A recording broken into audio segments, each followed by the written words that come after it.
Ci troviamo sulle colline trevigiane, sono in compagnia di Cesare De Stefani, della Salumi De Stefani. Buongiorno Cesare. Buongiorno. Allora, noi siamo qui insieme questa volta per parlare in realtà di Cocofungo, storica rassegna che da più di 30 anni è di scena nella provincia di Treviso e da più di 10, se non sbaglio, lei accompagna come partner questa iniziativa. Come mai? Perché da sempre io ho lavorato anche come fornitore di questi ristoratori, fin da ragazzo poi mi hanno anche sempre seguito, dato dei buoni consigli su come produrre bene, su come seguire le tradizioni, e per cui quando mi è stato chiesto di collaborare a sostenere questa iniziativa non ci ho pensato un attimo. Ecco, con quali prodotti, Cesare? Beh, noi forniamo prevalentemente i salumi che di volta in volta loro ci chiedono nella preparazione dei loro piatti. Qui abbiamo la pancetta, una pancetta arrotolata, questa viene spesso usata durante il coccoradicchio, più un prodotto da quel tipo di cucina. Qui abbiamo un ossocollo, questo viene preparato negli antipasti, nei buffet.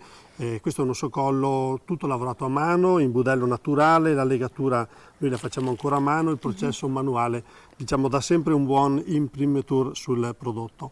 Qui abbiamo una soppressa con il filetto, una soppressa che un tempo veniva lasciata poi per il parroco del paese o per il dottore, perché era un salume di tutto molto prestigioso. Qui abbiamo preparato un'altra soppressa, questa all'interno ha un cuore di lardo, non appartiene alla tradizione ma è un'intuizione nostra aziendale, perché ci dedichiamo anche a preparare prodotti diversi.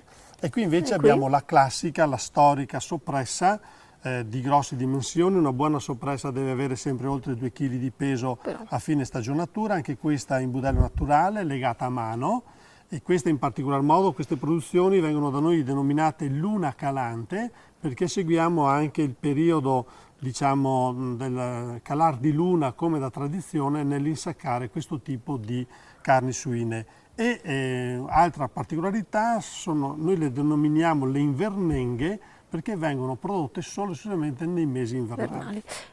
I giacomini invece, Cesare, che cosa sono?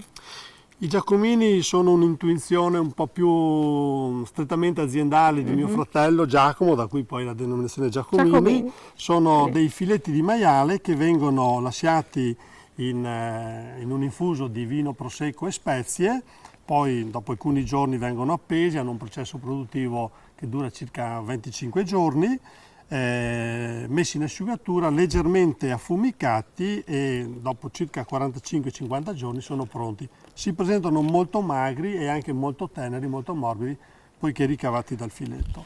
Abbiamo parlato di insaccati, però nella sua storia imprenditoriale non ci sono solo questi, vero? Sì, diciamo che io credo molto nello sviluppo del territorio come aspetto del turismo e del turismo enogastronomico. Quindi alcuni mesi fa ho dato inizio a un negozio di solo prosecco DOCG, quindi l'ho denominato un negozio monoprodotto, non monomarca, ma che ha la qualità, la caratteristica di mettere a disposizione del turista, del consumatore, la possibilità di acquistare prosecco DOCG Conegliano Valdobbiadene di oltre 100 diverse cantine. Quindi in un solo colpo uno può spaziare e scegliere fra oltre 100 diversi produttori del territorio. Tra cui tra l'altro c'è anche Zardetto, altro partner di Cocofungo. Allora Cesare, l'ultima domanda: come mai è importante che una rassegna gastronomica come questa continui per il territorio, per gli attori che ne fanno parte? Perché è importante?